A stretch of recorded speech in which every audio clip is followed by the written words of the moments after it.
স্বপ্ন জড়িয়ে দাও অবুঝ কুসুম কলি রঙেতে রাঙিয়ে যদি মমতার রঙে তার রাঙিয়ে নাও হাত বাড়িয়ে দাও দু হাত বাড়িয়ে দাও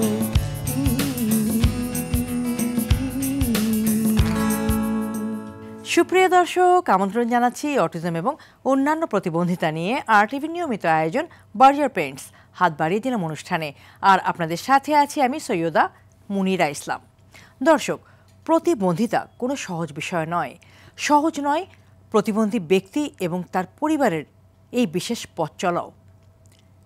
নানা রকম সীমাবদ্ধতাপূর্ণ একজন প্রতিবন্ধী মানুষের জীবন।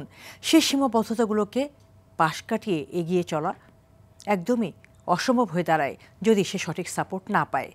তবে সঠিক সাপোর্ট পেলে একজন প্রতিবন্ধী ব্যক্তি অনেক দূর যেতে পারে, অনেক বাধা, অনেক বিপত্তি অতিক্রম করতে পারে।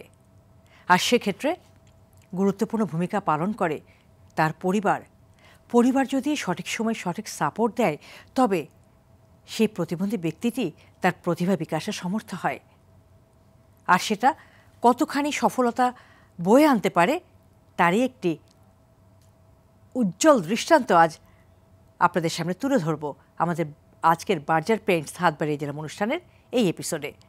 আর এমনই একটি সফলতার গল্প শোনাতে আজ আমাদের স্টুডিওতে সুদূর গাজীপুর থেকে এসে উপস্থিত হয়েছেন একজন সাহসী বাবা তার বিশেষ চাহিদা সম্পন্ন সন্তানকে নিয়ে। চলুন দর্শক, প্রথমেই আপনাদেরকে পরিচয় করিয়ে দিই আমাদের আজকের অতিথিদের সাথে। আমাদের স্টুডিওতে আজকে উপস্থিত আছেন জনাব জাকিউল ইসলাম জাকির এবং তার বিশেষ চাহিদা সম্পন্ন সন্তান আশরিক মাহরুজ জুনাইদ। দর্শক, চলে যাচ্ছে মূল আয়োজনে। আর আলোচনা শুরুতেই জুনাইদ এবং জাকির সাহেব আপনাদের দুজনকেই স্বাগত জানাচ্ছি আমাদের আজকের অনুষ্ঠানে। দর্শক, প্রথমে চলে যাচ্ছি জুনাইদের কাছে। জুনাইদ, কেমন আছো? আমি ভালো আছি। জুনাইদ, তুমি কোন ক্লাসে পড়ছো? 7 ক্লাস 7-এ। তোমার স্কুলের নাম কি? সোনা পালা স্কুল কলেজ। এটা কোথায়? গাজীপুর। গাজীপুর। তোমার ক্লাসে মোট কতজন সহপাঠী আছে? 25 জন। আচ্ছা, এই সহপাঠীরা তোমার সাথে পড়াশোনা করে একসাথে, তাদের সাথে তোমার কি গল্প হয়? ও বলছে আমার সাদুল্লাহপুর গাইবান্ধা এবার এলাকার গল্প করে। এলাকার গল্প করো বন্ধুদের কাছে? হ্যাঁ। তুমি কি বন্ধুদের সাথে ক্রিকেট খেলো? খেলো। জুনায়েদ, তোমাদের বাসা কোথায়? বাসা চৌরাস্তা। গাজীপুর চৌরাস্তা? হ্যাঁ। তুমি আজকে গাজীপুর চৌরাস্তা থেকে এখানে এসেছো? হ্যাঁ। সাথে কে এসেছে? বাবা চাঙ্গিম। বাবা এসেছে তোমার সাথে? আচ্ছা, বাসায় আর কে আছে? বাবা, মা, বই, আমি। ও, তোমরা মা, বাবা, বোন, মোট 4 জন আছো। বোন কি তোমার বড় না ছোট? ছোট্ট। তোমার সাথে আরো গল্প করব। দর্শক, চলে যাচ্ছি জুনায়েদের বাবা জনাব জাকিউল ইসলাম জাকিরের কাছে। জাকির সাহেব, কেমন আছেন? জি, আলহামদুলিল্লাহ। জুনায়েদ তো আপনার প্রথম সন্তান। জি। জুনায়েদের এখন বয়স কত? বয়স 15 বছর। জুনায়েদের যে সমস্যা বা প্রতিবন্ধিতা, সেই প্রতিবন্ধিতার ধরনটা কি? অটিজম। তার মধ্যে কি কি সমস্যা আছে আসলে? ওর মধ্যে কি সমস্যা হচ্ছে যে ও কানে সমস্যা, কানে কম শোনে, কথা অস্পষ্ট হইতো, এরকম সিমটম ছিল। এখনো তো সে কথা স্পষ্ট বলতে না, পারে না, এখনো তাই কথা না? ঠিকমতো স্পষ্ট বলতে পারে না এবং কানেও অনেক কম শোনে। তো হিয়ারিং এইড দেন নাই? হিয়ারিং এইড আমি ছোটবেলায় দিয়েছিলাম। এটা ছোটবেলায় যখন হিয়ারিংটা দিয়ে দিলাম তো ও মানে একদিনের ভিতরে ওইটা ছুটে ফেলাই দিছে। পরে আবার দিয়েছিলাম, চেষ্টা করেছি, কিন্তু ও রাখতে চায় না। ডক্টর আমাকে বলছিল যে ওর যে কোনো মূল্যে হোক ওটা রাখতেই হবে। কিন্তু আমরা অনেক চেষ্টা করেছি, কিন্তু এটা কখনো এটা সফলতা আসেনি বা সম্ভব হয় নাই রাখার। ও এটা নিতে পারে না। আর পরবর্তীতে যখন ওর বয়স 10 বছর, তখন আমি শাইখ হসপিটালে গেলাম। তখন বলল যে একটা ডিভাইস দিতে হবে, সেটা ওর মেসিং যেটা হবে সেটা। তো উনি সেটা প্রেসক্রাইব করে দিলেন, কিন্তু ওইটার প্রাইসটা অনেক বেশি ছিল বিধায় আমি অর্থের কারণে দিতে পারি নাই ম্যাম। আপনার সন্তান জুনায়েদের মধ্যে সমস্যা আছে, সে 8-10 সাধারণ শিশুর মতো না। জুনায়েদের কত বছর বয়সে বুঝতে পেরেছিলেন? 5 বছর বয়সে বুঝতে পারলাম যে ওর প্রবলেম আছে। গ্রামের লোক বলল যে আস্তে আস্তে যখন বড় হয়ে উঠবে সে সমস্যাটা আস্তে আস্তে ইনশাল্লাহ শেষ হয়ে যাবে, আপনারা টেনশন করবেন না বা চিন্তা করবেন না। তো ওই অবস্থা থেকে উত্তরণের জন্য আমি বিভিন্ন ডক্টরের কাছে আমি শরণাপন্ন হই, স্থানীয়ভাবে হোমিও ডক্টর, মানে সংশ্লিষ্ট ওই রোগের সংশ্লিষ্ট ডক্টর। ওনারা বললেন যে আসলে এটা শেষ হয়ে যাবে। ওই সময় প্রাথমিক ট্রিটমেন্ট দিয়েছিল, পরে আর এইটাই ভালোভাবে ট্রিটমেন্ট দেওয়া হয়নি। ডাক্তারের কাছে যখন গিয়েছেন তখন জি, জি। ডাক্তার কি বলেন যে জুনায়েদের সমস্যাটা কি? বললেন যে ওর মূলত কানের প্রবলেম, আর ওর যে কথা, এই সমস্ত বাচ্চা কিছুদিন পরে কথা বলে। এই ডক্টর এই সমস্ত কথাগুলো বললেন যে আপনারা ধৈর্যশীল হন, ইনশাল্লাহ কথা বলবে। আচ্ছা, তো এই যে আপনি যখন জানলেন যে ছেলের মধ্যে অটিজমের একটা বৈশিষ্ট্য আছে বা জি। ছেলে অটিজম বৈশিষ্ট্য সম্পন্ন, তার পাশাপাশি ছেলে কানেও শোনে না, জি। কথাও ঠিক মতো বলতে পারে না, তাই না? তো এটা তো একটা জটিল সীমাবদ্ধতা, প্রতিবন্ধকতা। এটা জানার পরে তখন বাবা হিসাবে কি মনে হলো, কি অনুভূতি তৈরি হলো মনের মধ্যে? যখন আমি অটিজম, ডাক্তার আমাকে বললেন যে ওর অটিজম, এইরকম একটা প্রেসক্রিপশন করলেন ওনারা, তখন আমার মনটা স্বাভাবিকভাবে একটু ছোট হয়ে গেল। ছোট হয়ে গেলে কীভাবে, আমার ছেলেটা তো আসলে আমি যদি আরও ছোটোবেলায় জানতাম, আরও কিছুদিন আগে অনেক তো সময় লস করে ফেলছি, তো এতদিন পরে জানলাম, ওর বয়স তখন 7 বছর, এখন আমি কি করব, কোথাও হতাশা, আমার ভিতরে হতাশা কাজ করলো। তখন আমি বিভিন্ন আবার সমাজসেবা অফিসে গেলাম। ওনারা আমাকে পরামর্শ দিলেন যে আপনার টেনশন করার কোনো কারণ নাই, এই ব্যাপারে সরকার আপনার সাথে আছে এবং আমরা আপনার পাশে আছি। ওনারা পথ দেখাই দিলেন যে প্রতিবন্ধী সেবা সাহায্য কেন্দ্র, এখানে কাজ হয়। তারপরে মিরপুর 14 প্রতিবন্ধী, ওইখানে উন্নয়ন ফাউন্ডেশন আছে, ওখানে আপনি কথা বলতে পারেন, আপনার সরকার আপনাকে মানে সুচিকিৎসা আপনাকে দেবে। গাইবান্ধা প্রতিবন্ধী সাহায্য সেবা কেন্দ্রে যেয়ে আপনি জানলেন যে আপনার সন্তান অটিজম বৈশিষ্ট্য সম্পন্ন জুনায়েদ। এই অটিজম শব্দটার সাথে তার আগে কি আপনার পরিচয় ছিল? এটা মনেও করে নেই যে অটিজমটা আসলে কি জিনিস, এটা আমি মনে করি বুঝতে পারেননি, বুঝতে পারিনি, বা প্রতিবন্ধিতা আসলে কি জিনিস এটাও বুঝতে পারিনি আমি। আপনি যে মুহূর্তে জুনায়েদের মাকে বিষয়টা জানালেন যে আমাদের জুনায়েদের এরকম একটা সমস্যা, জুনায়েদের আম্মা কি বলল? জুনায়েদের আম্মা বলল যে অটিজম সমস্যা, অটিজম তো সেও বুঝতে পারলো না যে আমার ছেলে অটিজম। তা ও আর কি বলবে, যে হ্যাঁ চিকিৎসা করতে হবে। তখন আমি বললাম যে বিষয়টা, অটিজমটা আসলে কি বিষয়, আমাকে ডক্টর যেভাবে বলছেন সেইভাবে ওনাকে, আমার ওয়াইফকে বুঝাইলাম যে অটিজমটা আসলে এই সমস্যা। জুনায়েদের সুবর্ণ নাগরিক কার্ড আছে? জি আছে। কোথা থেকে করেছেন সেটা? এইটা হচ্ছে আমাদের গাইবান্ধা জেলার সাদুল্লাহপুর উপজেলা সমাজসেবা অফিস থেকে। সেখানে তার প্রতিবন্ধিতার ধরন কি লেখা আছে? সেখানে প্রতিবন্ধিতার ধরন অটিজম লেখা আছে। কিন্তু আপনি তো জানেন যে জুনায়েদের শুধুমাত্র অটিজম একটা সমস্যা না, জুনায়েদের অটিজমের সাথে আরও কিছু সমস্যা আছে। জি অবশ্যই। সেক্ষেত্রে শুধু অটিজম বললে জুনায়েদের এই সমস্যাটা কি সঠিকভাবে তুলে ধরা হলো? শুধুমাত্র যদি আমরা অটিজম বলি জুনায়েদকে, তাহলে কি সবাই বুঝবে যে জুনায়েদের শুধু অটিজম আছে? জুনায়েদের সাথে তো কথা বলতে না পারা, তার কানে শুনতে না পারা, এই সমস্যাগুলোও আছে এবং সেগুলো অনেক মারাত্মক সমস্যা। জি জি জি ওকে। সেক্ষেত্রে তার ডায়াগনোসিস বা শনাক্তকরণ কি সঠিক হয়েছে বলে আপনি মনে করেন? আবারও আসছে Berger luxury silk wedding lampshade. এখনই চলে যান বার্জারের ফেসবুক পেজে, ক্লিক করুন রেজিস্ট্রেশন লিংকে, সাবমিট করুন আপনার বিয়ের ছবি এবং ক্যাপশনে জানান আপনার বিয়ের গল্প। লেট করলে কিন্তু দেরি, অ্যাপ্লাই করুন এখনই। আর চলুন ঘুরে আসি মালদ্বীপে। না আমি এটা মনে করি না। দর্শক চলুন আমরা জুনায়েদের সুবর্ণ নাগরিক কার্ডটা দেখে আসি, দেখি সেখানে জুনায়েদের শনাক্তকরণ কি করা হয়েছে।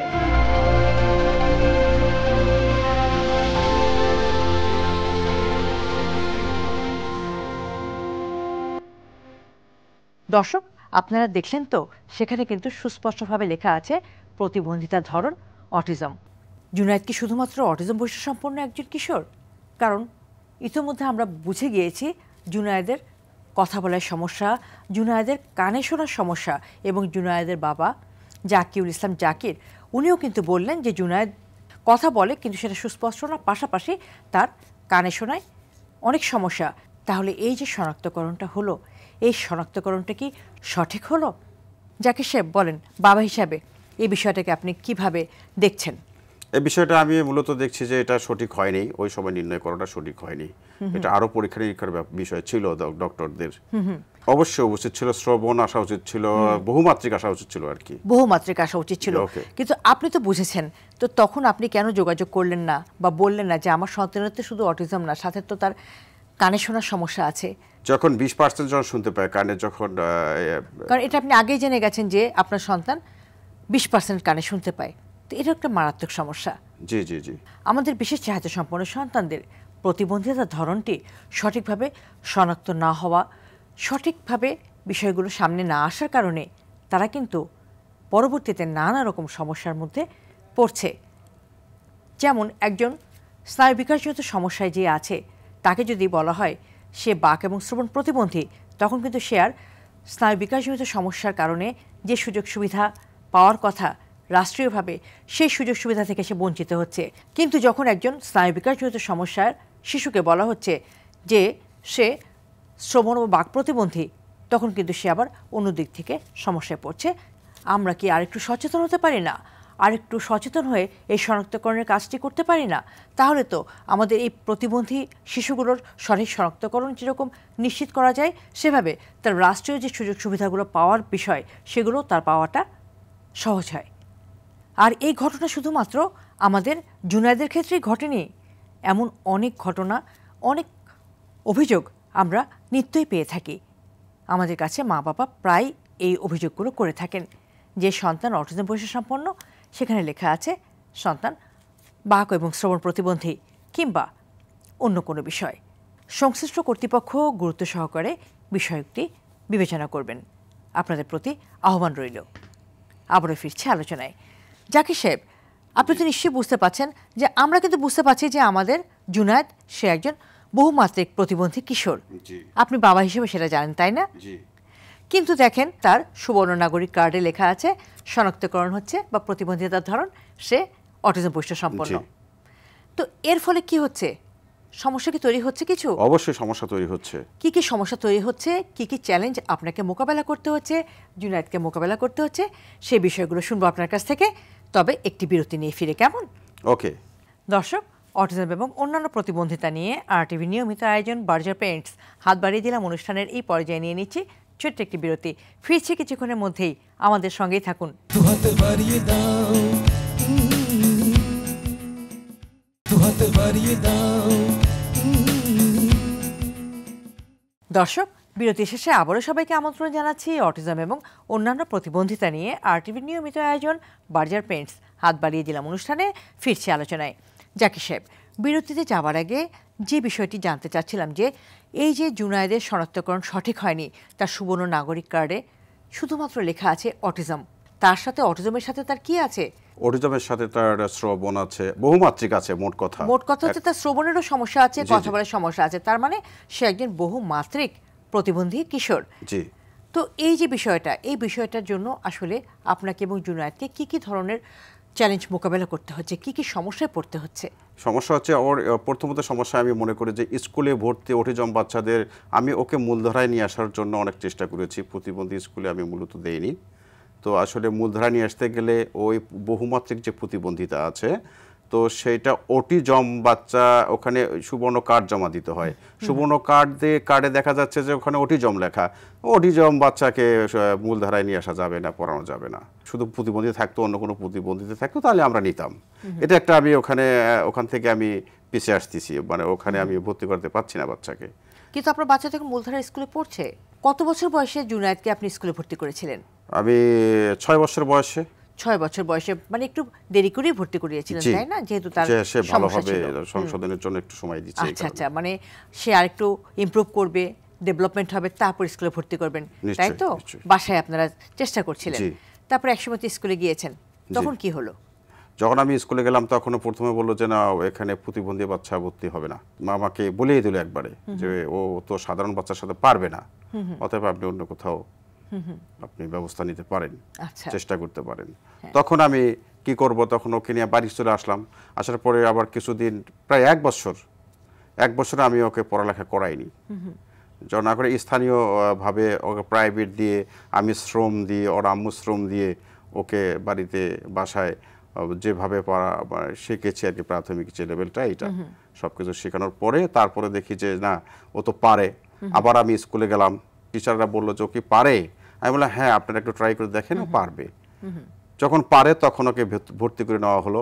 নেওয়া হওয়ার পরে যখন আমি কাগজপত্র জমা দিব, তখন বললাম, আগে তো বলছি যে প্রতিবন্ধী, তখন বললো যে না, এত প্রতিবন্ধী কাগজ তো নিলে তো সমস্যা, তাহলে তো পারে ঠিক আছে, কিন্তু আপনি প্রতিবন্ধী স্কুলে দেন। আচ্ছা, এই যে প্রাথমিকভাবে আমি এই সমস্যাটায় পড়লাম। কিন্তু অটিজমের সাথে তার তো শ্রবণ প্রতিবন্ধিতাও আছে, তাই না? এই বিষয়গুলো নিয়ে আসলে কি ধরনের সমস্যা তৈরি হচ্ছে? এটা যেখানে যাচ্ছে আমি সেখানে আমাকে সাপোর্ট পাচ্ছে না, সরকার থেকে কোনো হেল্প পাচ্ছি না। আমি স্কুলে যে প্রতিবন্ধীর কোঠা আছে সেখানে কোঠায় আমি ওখানে সুযোগ পাচ্ছি না। সরকার থেকে তো হিয়ারিং এইড দেয়, জানেন তো?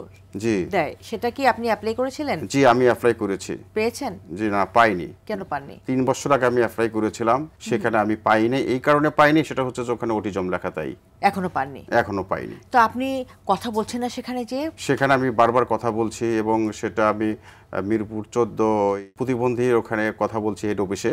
ওনারা বললো যে না, এটা আসলে বরাদ্দ নাই, মানে ওখানে যেখানে আপনি আবেদন করেছেন ওখানে যোগাযোগ করেন।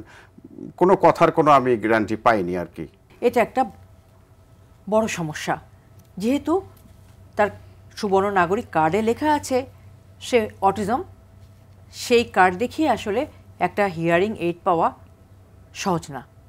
আর এই ভুলগুলোর কারণে সমস্যায় পড়তে হয়, অনেক সাফার করতে হয় আমাদের বিশেষ চাহিদা সম্পন্ন মানুষগুলোকে এবং তাদের পরিবারগুলোকে।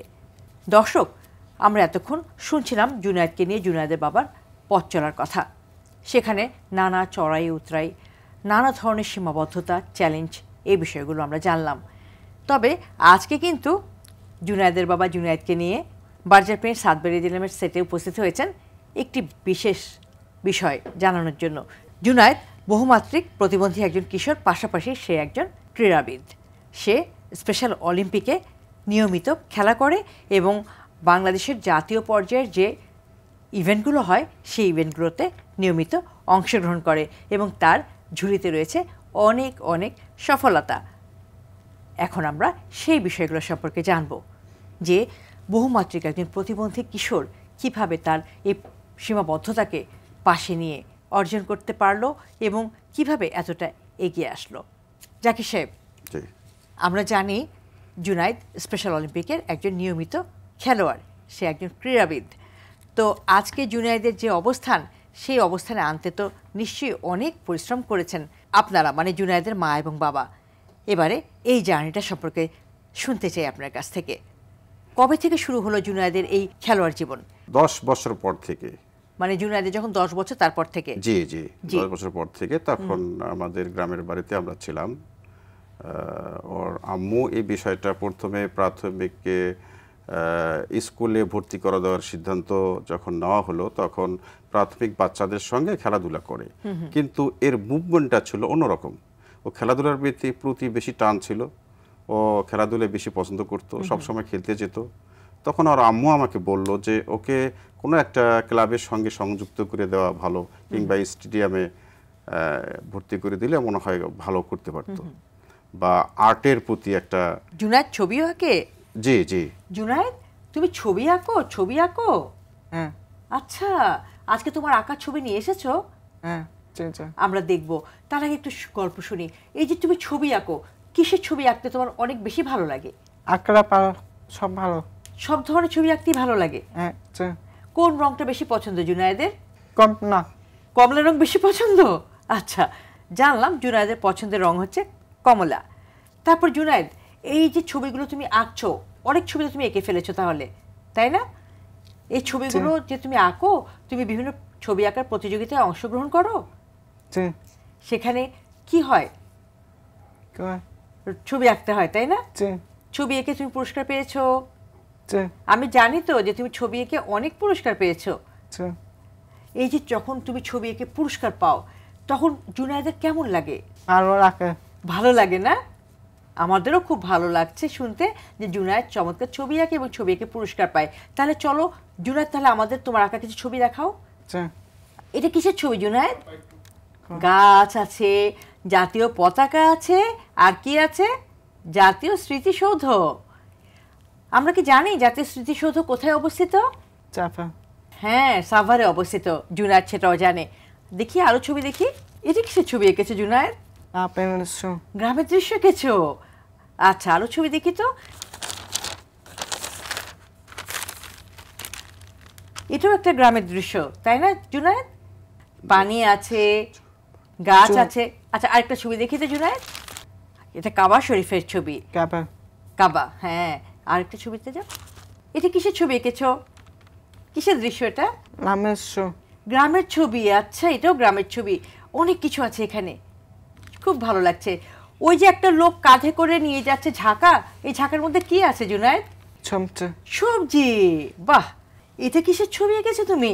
শরীফের শহীদ মিনারের ছবি এঁকেছো। দর্শক, আমাদের জুনায়েদ চমৎকার ছবি আঁকে, তাই না? আমরা দেখছিলাম এতক্ষণ জুনায়েদের আঁকা কতগুলো ছবি। জুনায়েদ তার ড্রয়িং বুকটা নিয়ে এসেছিল আমাদের দেখানোর জন্য, এবং আমরা এতক্ষণ দেখলাম জুনায়েদের আঁকা সুন্দর সুন্দর ছবি। আমরা চাই আরও সুন্দর সুন্দর ছবি আঁকুক জুনায়েদ, এবং আরও অনেক অনেক প্রশংসা কুড়াক।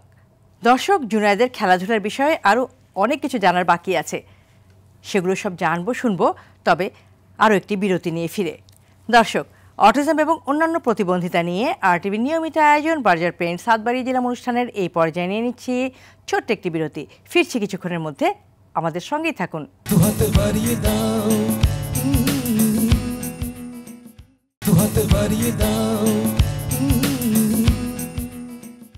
দর্শক, বিরতি শেষে আবারও সবাইকে আমন্ত্রণ জানাচ্ছি অটিজম এবং অন্যান্য প্রতিবন্ধিতা নিয়ে RTV নিয়মিত আয়োজন বার্জার পেন্টস হাত বাড়িয়ে দিলাম অনুষ্ঠানে। আবারও ফিরছি আলোচনায়। জুনায়েদ, তুমি তো খেলাধুলা করো, তাই না? কি খেলা? আর কি খেলো? ক্রিকেট, ফুটবল, তারপর? Table, cricket, football, table tennis, দৌড়, সব? সব। তো তুমি অনেক ধরনের খেলাধুলার সাথে সাঁতার, জড়িত আছো। সাঁতার। সাঁতারও? হ্যাঁ। আমাদের জুনায়েদ তাহলে অনেকগুলো খেলা খেলছে। চলে যাচ্ছে জুনায়েদের বাবার কাছে বিস্তারিত জানতে। জাকির সাহেব, আমরা আসলে জুনায়েদের খেলাধুলা নিয়ে কথা বলতে বলতে জুনায়েদের ছবি আঁকায় চলে গিয়েছিলাম। দেখলাম চমৎকার ছবি আঁকে জুনায়েদ।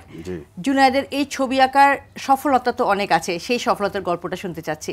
সেটা ছবিটা আমার গ্রামের বাড়ি যখন গাইবান্ধায়, তখন আমার মিসেস ওখানে থাকতো, তো ও আর্টের উপরে একটা মনোযোগী ছিল ছোটবেলা থেকেই। হ্যাঁ। তখন আর্টিস্টে ভর্তি করে দেয়। আর্ট স্কুলে? জি, আর্ট স্কুলে যখন ভর্তি করে দেয় তখন বেশি প্র্যাকটিস করেনি, প্রায় 5-6 মাস প্র্যাকটিস করার পরে আর কোনো কারণে তাকে আর ওই স্কুলে দেওয়া হয়নি। হ্যাঁ, আচ্ছা। তো তখন থেকেই ওর হাতে খড়ি আর কি ওই স্কুল থেকেই, এবং আজ পর্যন্ত ওই প্র্যাকটিসটা চালিয়ে যাচ্ছে। ও সময় পেলেই ওই আর্টের দিকে মনোযোগী হয় এবং খেলাধুলা করে, বিভিন্ন প্রতিযোগিতায় অংশগ্রহণ করে। সরকারি পর্যায়ে, জাতীয় পর্যায়ে যে প্রোগ্রামগুলো হয় আর্টের, এটা হচ্ছে স্থানীয়, জাতীয়, আন্তর্জাতিক, জেলা, বিভাগ, আচ্ছা, বিভিন্ন পুরস্কারও আছে। বিভাগীয় পর্যায়ে এসে প্রথম, দ্বিতীয়, মানে সিরিয়ালের মধ্যে থাকে, প্রথম, দ্বিতীয়, তৃতীয়, এরকম হয়। বাহ, তোমাকে অভিনন্দন জুনায়েদ, যে তুমি যে এত সুন্দর সুন্দর ছবি এঁকে প্রথম, দ্বিতীয়, তৃতীয় হচ্ছ বিভাগীয় পর্যায়ে, জেলা পর্যায়ে। আসলে এটা একটা দারুণ সফলতা। ছেলে যখন ছবি এঁকে এত এত পুরস্কার নিয়ে আসে, বাবা হিসেবে কেমন লাগে? গর্ব হয় না? অনেক অনেক গর্ব হয়, অনেক ভালো লাগে। হ্যাঁ, একটা সময় যখন আমার ছেলে মানে সবাই অবহেলা করতো, বা আমারও একটা কেমন জানি একটা দুর্বলতা লাগতো, এই ছেলে দিয়ে কি করব, কি হবে না হবে, একটা দুশ্চিন্তা ছিল। আস্তে আস্তে যখন সে পুরস্কার নিয়ে আসতেছে বিভিন্ন জায়গা থেকে, জেলা, তার বিভাগীয় পর্যায়ে, তখন আমাকে একটা গর্বে আমার বুক ভরে যায় যে আসলে আমি আগে যে চিন্তাটা করেছিলাম ওটা ভুল ছিল। এখন তো আসলে আমার ছেলেটা অনেক একটা ভালো কিছু করতে পারে। সন্তানের সফলতা যে কোনো বাবার জন্যই অনেক গর্বের বিষয়, তাই না? জি, সেটাই। তাহলে তো আপনি নিঃসন্দেহে একজন গর্বিত বাবা, এবং এই প্রচেষ্টাও ছিল আপনাদের, জুনায়েদের মা এবং বাবার, আজকের এই পর্যায়ে আসার জন্য, তাই না? এবারে জানতে চাই, যেটা দিয়ে শুরু করেছিলাম যে জুনায়েদের খেলাধুলার বিষয়টা, আমি জানি জুনায়েদের শেখানো রয়েছে অনেক সফলতা। আপনি যদি বলেন, জুনায়েদ তো একটু বললোই যে সে নানা ধরনের খেলার সাথে জড়িত, আপনি যদি একটু বিস্তারিত বলেন। আবারও আসছে বার্জার লাক্সারিসের ওয়েডিং ল্যাম্পশেড।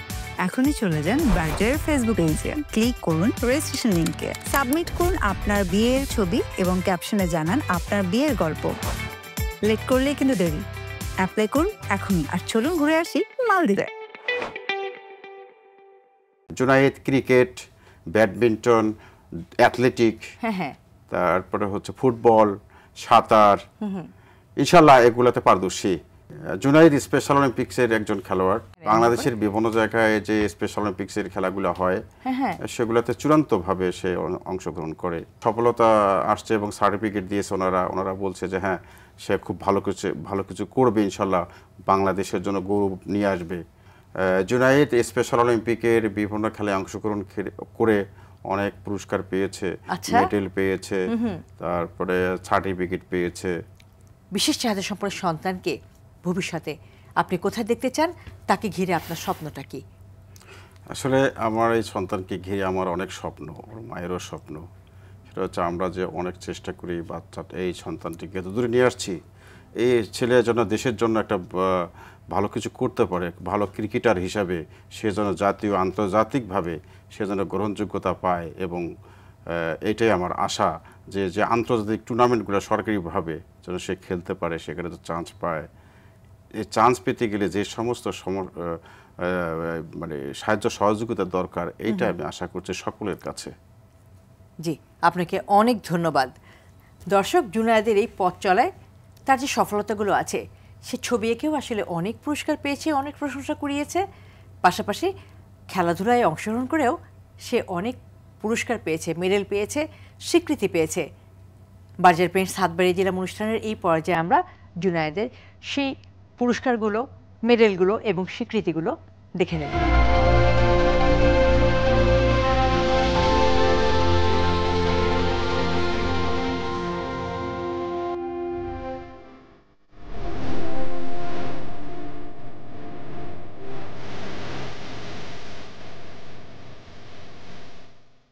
এই যে আজকে জুনায়েদকে আপনারা এই পর্যায়ে নিয়ে এসেছেন, এই অবস্থানে আনতে তো অনেক পরিশ্রম করতে হয়েছে জুনায়েদের মা বাবাকে। আপনাদের সেই গল্পটা জানতে চাই, সেই জার্নিটা শুনতে চাই। ব্র্যাকে আমি একজন চতুর্থ শ্রেণীর কর্মচারী। আমি খোঁজ নিতাম বিভিন্ন জায়গায়, নেটের মাধ্যমে, যে কোনো মাধ্যম দিয়ে আমি খোঁজ নিতাম যে কোথায় খেলা হচ্ছে, বিশেষ চাহিদা সম্পন্ন শিশুদের কোথায় খেলা হচ্ছে, কোথায় গেলে আমার বাচ্চাটা হয়তো সামনের দিকে এগিয়ে যেতে পারবে বা প্রতিযোগিতায় অংশগ্রহণ করতে পারবে, এরকম খোঁজখবর নিতেই থাকতাম প্রায় সময়। আর বাকিটার সময় ওর আম্মুকে এই বিষয়গুলো আমি শেয়ার করতাম। দেখো আজকে স্পেশাল অলিম্পিক্সের খেলা আছে, তারপরে হচ্ছে প্যারা অলিম্পিকের খেলা আছে, কিংবা জেলাওয়ারি খেলা আছে, এগুলোতে অংশগ্রহণ করা যায় কিনা, আমি তো আসলে সময় পাচ্ছি না, তুমি একটু দেখো তুমি সময় পাবা কিনা। এইভাবে তাকে আমি নিয়ে যাই বিভিন্ন জায়গায়।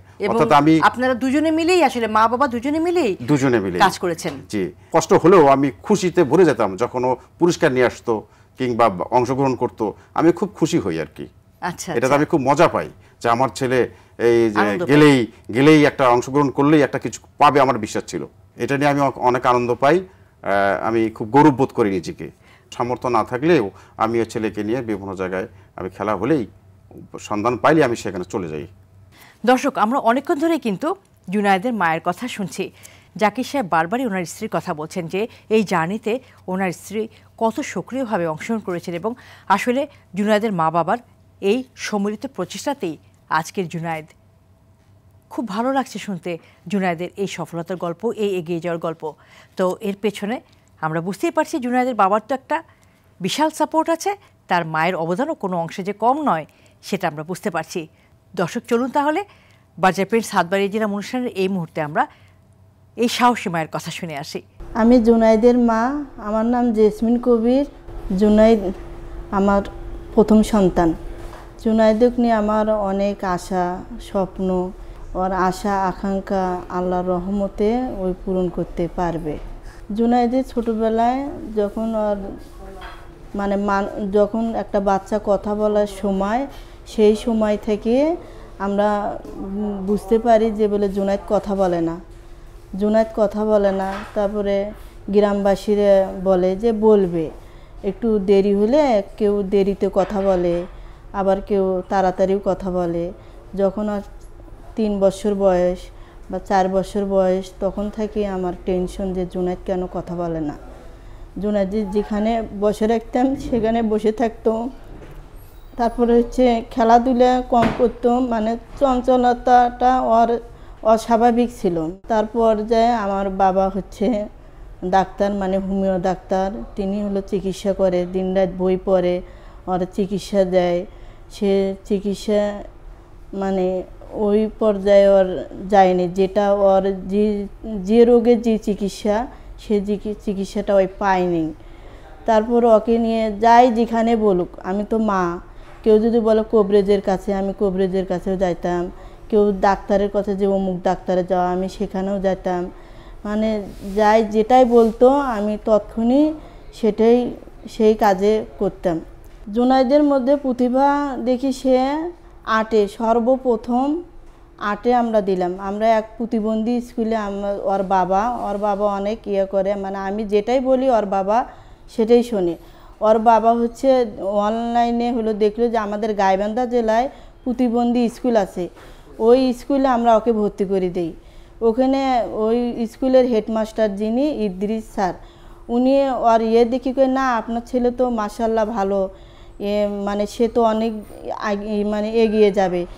সে একটা প্রথমে আর্ট করতে দিল, সে ওই আর্টটা করছে দেখি তখন ওই স্যারে বলল যে এই ছেলে তো অনেক ভালো, গাইবান্ধা জেলার মধ্যে সে আর্টে ফার্স্ট হয়েছে।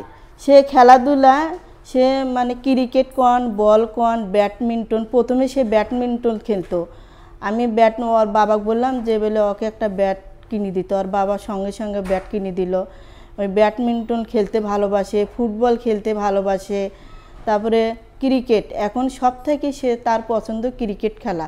সে সাঁতারও জানে, সে নদীর সাঁতরে এপার থেকে ওপার হতে পারে। সে মানে দৌড়তেও সে ফার্স্ট, দ্বিতীয় স্থান করছে। গত বছর সচিবে ওকে পুরস্কার দিছে। স্বাভাবিক বাচ্চার মতনই আমার ছেলে দিছে, প্রতিভা দিছে। তার যে প্রতিভা দিছে, ওই প্রতিভায় আমরা হলো এগিয়ে যেতে পারছি না। কারণ এগিয়ে যেতে পারছি না, একটু আর্থিকও আছে। তারপরেও আমরা অনেক চেষ্টায়, মানে ওর ইচ্ছা, ওর লেখাপড়া, ওর কিন্তু ইংলিশ কন, বাংলা কন, আর হাতের লেখা মাশাল্লাহ দিলে অনেক ভালো। ওই খুব ভালো ছেলে, ওর কোনো বাজে কোনো নাই। ওর শুধু ইচ্ছা ওই কিভাবে বড় হবে, ওর এটাই ইচ্ছা। আমরা বাবা মা আজকে যে এতদূর নিয়ে আসছি, এটা ওর বাবার পরিশ্রমের কারণেই আসছে। ওর স্বপ্ন, এখন বর্তমান স্বপ্ন ওই একজন ভালো ক্রিকেট হওয়ার, মানে ওই বলে যে ক্রিকেটে বিদেশে যাবে, তারপরে হচ্ছে দেশের জন্য সে একটা মানে সুনাম অর্জন করবে। আমরা চাই এই ধরনের বাচ্চাদের মানে সরকার যেন এমনভাবে দেখে যে বলে না, যে বাচ্চার প্রতিভা আছে সে প্রতিভাটা যেন কাজে লাগায়। কারণ আমার ছেলে তো প্রতিভা আছে, তাহলে সরকার কেন আমার পাশে আসবে না? সরকারকে অবশ্যই আসতে হবে, এবং সেটা আমার সবারই সহযোগিতা আমি চাই, যেন আমার ছেলে একজন ভালো ক্রিকেটার হয়, ওর স্বপ্ন যেন পূরণ করতে পারি আমরা সবাই। অনেক ধন্যবাদ জুনায়েদের আম্মু জেসমিন কবিরকে। তার স্বপ্নের কথা বলেছেন, তার প্রচেষ্টার কথা বলেছেন, পরিশ্রমের কথা বলেছেন। আসলেই তাই, এমন পরিশ্রম না করলে, এমন নিয়মিত প্রচেষ্টা না থাকলে জুনায়েদের মতো বিশেষ চাহিদা সম্পন্ন মানুষগুলো কখনোই এগিয়ে যেতে পারে না। আমরা চাই জুনায়েদকে ঘিরে জুনায়েদের মা জেসমিন কবির যে স্বপ্ন দেখেছেন সে স্বপ্ন সত্যি হোক, বাস্তবে রূপ পাক। দর্শক, আমরা এতক্ষণ শুনলাম জুনায়েদের মা জুনায়েদকে ভবিষ্যতে কোথায় দেখতে চায়। এবার শুনি জুনায়েদের ভাবনাটা কি তার ভবিষ্যৎকে ঘিরে। জুনায়েদ, তুমি পড়াশোনা তো অনেক ভালো, তুমি চমৎকার ছবি আঁকো, অনেক পুরস্কার পেয়েছো ছবি এঁকে, খেলাধুলা করছো নানা ধরনের, সেখানেও অনেক অনেক পুরস্কার আছে, স্বীকৃতি আছে। এখন জানতে চাই জুনায়েদ, তুমি বড় হয়ে কি হতে চাও? পড়াশোনা শেষ করে কি হতে চাও, বা তুমি ভবিষ্যতে তোমাকে কোথায় দেখতে চাও? ক্রিকেট খেলা। ক্রিকেটার হতে চাও? Very good. আমাদের জুনায়েদ ভবিষ্যতে একজন ক্রিকেটার হতে চায়। আমরাও চাই আমাদের জুনায়েদ একজন সফল ক্রিকেটার হোক এবং বাংলাদেশের জন্য অনেক অনেক সুনাম বয়ে নিয়ে আসুক। আমাদের শুভকামনা রইল জুনায়েদের প্রতি। জাকির সাহেব, সকলের উদ্দেশ্যে জুনায়েদের বাবা হিসাবে একটি মেসেজ দেন। জুনায়েদের বাবা হিসাবে মেসেজ দিতে চাই যে এই ধরনের প্রতিবন্ধী বা বিশেষ চাহিদা সম্পন্ন শিশু যারা রয়েছেন তাদেরকে অবহেলার চোখে দেখা যাবে না, বা আমার মতো যারা পরিশ্রমী মানুষ, পরিশ্রমের ফাঁকে যতদূর সময় পাওয়া যায় এই বাচ্চাদেরকে গুরুত্ব দিয়ে তাদের মনের অবস্থাটা বুঝে সে অনুযায়ী এগিয়ে যাওয়া, সে অনুযায়ী চেষ্টা করা, তাহলে ইনশাল্লাহ ওই বাচ্চাটা একসময় ভালো কিছু করতে পারবে। মূলধারায় বাচ্চাদের সঙ্গে যাতে তাল মিলিয়ে চলে সেই চেষ্টাটাই বাবা মাকে রাখতে হবে, করতে হবে, এটাই আমি আশা করি। এবং পাশাপাশি সরকার যেন এই বাচ্চাগুলোর দিকে একটু নেক নজরে তাকায়, এই সমস্যাগুলি খতিয়ে দেখে, এগুলো আমার আর কি আশা। দর্শক, চলে যাচ্ছি জুনায়েদের কাছে। জুনায়েদ, তোমার কেমন লাগলো আজকে এখানে এসে? ভালো। এই যে তোমার সফলতার গল্পগুলো আমরা শুনলাম, দর্শকদেরকে শোনালাম, পাশাপাশি তোমার যে স্বপ্নের কথা জানলাম, আমরা প্রত্যাশা করি, শুভকামনাও রইল যে তুমি তোমার স্বপ্ন যেন ছুঁতে পারো, তুমি তোমার লক্ষ্যে যেন পৌঁছাতে পারো। আমার জন্য সবাই দোয়া করবে। অবশ্যই অবশ্যই জুনায়েদ, তোমার জন্য অনেক দোয়া। এবং দর্শক, আপনারা সবাই দোয়া করবেন জুনায়েদের জন্য। সে দোয়া চেয়েছে আমরা যেন সবাই মিলে আমাদের জুনায়েদদের পাশে এসে দাঁড়াই, তাদের জন্য সবসময় শুভকামনা রাখি এবং সহযোগিতা করি সামনের দিকে এগিয়ে যাওয়ার জন্য। যে স্বপ্ন আমাদের জুনায়েদরা দেখছে এত এত প্রতিবন্ধকতা পাশে নিয়ে, সে স্বপ্ন যেন তারা আমাদের সকলের সহযোগিতায় ছুঁতে পারে। অনেক অনেক ভালো থাকুক আমাদের বিশেষ চাহিদা সম্পন্ন সন্তান জুনায়েদ এবং তাদের এরকম অদম্য সাহসী মা বাবারা। এই প্রত্যাশায় আজকের মতো এখানেই শেষ করছি। অটিজম এবং অন্যান্য প্রতিবন্ধিতা নিয়ে RTVর নিয়মিত আয়োজন বার্জার পেরেন্টস হাত বাড়িয়ে দিলাম অনুষ্ঠান। দেখা হবে আগামী পর্বে। সেই পর্যন্ত সবাই ভালো থাকুন, সুস্থ থাকুন, RTVর সঙ্গেই থাকুন। স্বপ্ন জড়িয়ে দাও অবুঝ কুসুম কলি রঙেতে রাঙিয়ে, যদি মমতার রঙে তার রাঙিয়ে নাও। হাত বাড়িয়ে দাও, দু হাত বাড়িয়ে দাও।